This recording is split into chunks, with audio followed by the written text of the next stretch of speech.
सेठ जी नदी पर आत्महत्या करने जा रहे थे। संयोग से संत भी वहां थे।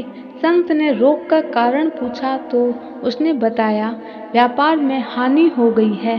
संत ने मुस्कुराते हुए कहा, बस इतनी सी बात है, चलो मेरे साथ, मैं अपने तपोबल से लक्ष्मी जी को तुम्हारे सामने बुला दूंगा, फिर उनसे जो चाहे मांग लो। सेठ उनके साथ चल पड़ा। कुटिया में पहुंचकर संत ने लक्ष्मी जी को साक्षात प्रकट कर दिया। वह इतनी सुंदर थी कि सेठ अवाक रह गया और धन मांगना भूल गया। देखते देखते सेठ की दृष्टि उनके चरणों पर पड़ी। उनके चरण मेल से सने थे। सेठ ने हैरानी से पूछा, माँ आपके चरणों में मेल कैसा? माँ बोली, पुत्र, जो लोग भगवान को नहीं चाहते, मुझे चाहते हैं, वह पापी मेरे चरणों में अपना माथा रगड़ते हैं। उनका माथे की मेल मेरे चरणों पर चढ़ जाती है। ऐसा कहकर लक्ष्मी जी अंतर ध्यान हो गई।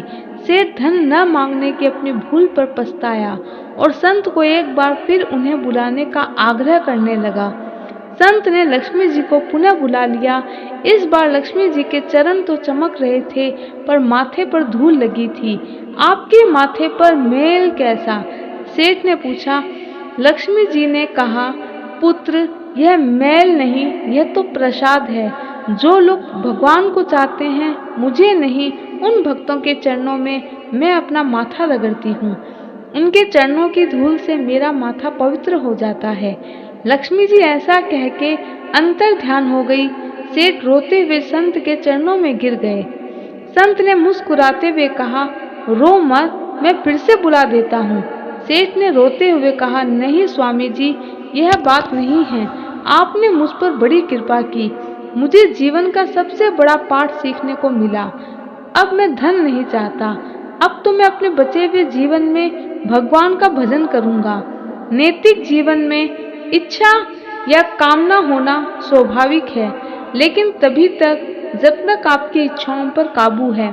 यह एक तरह की शक्ति है जिसे बस में रखने पर मनुष्य सुख की प्राप्ति करता है, और उसमें नियंत्रण न होने पर वह मनुष्य का सर्वनाश कर देती है।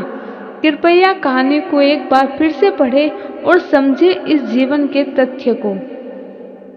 ऐसी रोचक कहानियों के लिए चैनल को सब्सक्राइब करना ना भूलें। जय श्री कृष्ण।